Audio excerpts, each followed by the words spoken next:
मौसम भले ही सर्द हो, लेकिन सियासी पारा चरम पर है। मनरेगा के नाम बदलने के खिलाफ मुख्यमंत्री सुखविंदर सिंह सुक्खू धरने पर बैठे हैं। पूरा मंत्रिमंडल, विधायक और कांग्रेस कार्यकर्ता भी उनके साथ शामिल रहे। इस खास रिपोर्ट में देखिए। शिमला का ऐतिहासिक रिज मैदान सियासी जंग का मैदान बन गया है। महात्मा गांधी की प्रतिमा के सामने मुख्यमंत्री सुखविंदर सिंह सुक्खू अनशन पर बैठ गए हैं। साथ ही उनके मंत्री, विधायक, कांग्रेस पदाधिकारी और बड़ी संख्या में कार्यकर्ता मौजूद रहे और मनरेगा का नाम बदलने का विरोध जताते रहे। केंद्र सरकार पर आरोप है कि महात्मा गांधी राष्ट्रीय ग्रामीण रोजगार गारंटी अधिनियम से महात्मा गांधी का नाम हटाया जा रहा है। विपक्ष का कहना है कि सिर्फ नाम बदलना नहीं, बल्कि महात्मा गांधी के विचारों और गरीबों के अधिकारों पर सीधा प्रहार है। कांग्रेस का दावा है कि मनरेगा ने करोड़ों मजदूरों को संबल दिया है, ग्रामीण अर्थव्यवस्था को सहारा भी दिया है। धरने पर बैठे मुख्यमंत्री सुखविंदर सिंह सुक्खू ने सीधे केंद्र पर निशाना साधा। उन्होंने कहा कि मनरेगा गरीबों की जीवन रेखा है। इसके बजट को सीमित करने और दायरे को कमजोर करने की कोशिश की जा रही है।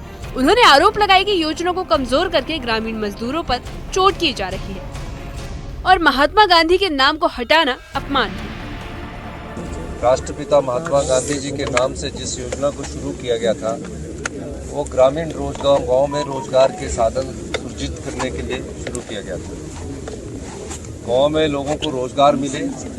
मनरेगा के तहत गांव की कई महिलाएं, कई पुरुष, कई वृद्ध कार्य करते थे। आज इस योजना को, मनरेगा को, जो भारतीय जनता पार्टी की केंद्र की सरकार ने खत्म करने का जो निर्णय लिया है, उसके संदर्भ में हमारा ये धरना था। अब ये डिमांड ड्रीवन खत्म कर दी गई है, अब एलोकेशन ड्रीवन हो गई है। एलोकेशन ड्रीवन का मतलब ये हुआ कि अब केंद्र सरकार नोटिफाई करेगी कि कहाँ से कौन सी योजना को शुरू करना है, यानी कि पंचायतों से भी ये शक्तियाँ ले ली गई हैं। इसलिए हमने कैबिनेट ने फैसला किया, हम इसके विरुद्ध में धरना देंगे और आने वाले समय में सभी ब्लॉक स्तर पर हमारे जो प्रदेश अध्यक्ष है, वो ब्लॉक स्तर पर भी इस प्रकार का धरने का आयोजन किया जाएगा। इस विरोध कार्यक्रम में पूरा मंत्रिमंडल, कांग्रेस विधायक, पूर्व सांसद, पूर्व विधायक और संगठन के बड़े नेता शामिल रहे। बड़ी संख्या में कार्यकर्ता भी मौजूद रहे। कांग्रेस ने साफ कर दिया है कि इस बदलाव को किसी भी सूरत में स्वीकार नहीं किया जाएगा।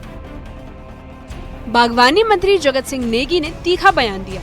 उन्होंने कहा कि जिस योजना की शुरुआत महात्मा गांधी के नाम से हुई, उससे गांधी का नाम हटाना उनका अपमान है। बागवानी मंत्री ने कहा कि ये सिर्फ नाम बदलना नहीं, बल्कि इतिहास और विचारधारा बदलने की कोशिश है। पूरा देश, कांग्रेस ही नहीं पूरा देश चाहते हैं कि ये जो मनरेगा का जो कानून बना है, जो 2006 में कांग्रेस की जब यूपीए गठबंधन की सरकार थी और डॉक्टर मनमोहन सिंह जी देश के प्रधानमंत्री थे और श्रीमती सोनिया गांधी उस समय यूपीए गठबंधन की जो एक अध्यक्षा थी, उस समय ये एक ऐतिहासिक और क्रांतिकारी कानून जो है बना, जिसमें पहली बार गारंटी दिया गया कि आपको गारंटी के साथ कानूनन जो है 120 दिन का कार्य दिवस जो है ग्रामीण क्षेत्रों में, बाद में इसको जो है शहरी क्षेत्रों में किया है। और ये मनरेगा के तहत आज ग्रामीण जो रोजगार है उसी को जो है भाजपा ने समाप्त कर दिया। महात्मा गांधी जी के नाम से इसको शुरू किया गया, अब महात्मा गांधी जी का अपमान करके इसका नाम ही बदल दिया गया।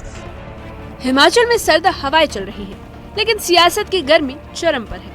मनरेगा के नाम बदलने को लेकर शुरू हुआ ये विरोध अब बड़े राजनीतिक टकराव का रूप लेता जा रहा है। अब सवाल ये है कि क्या केंद्र अपने फैसले पर अडिग रहेगा या विरोध की आवाजें बदलाव को रोक पाएंगी। न्यूज़ 18 के लिए शिमला से रणबीर सिंह की रिपोर्ट।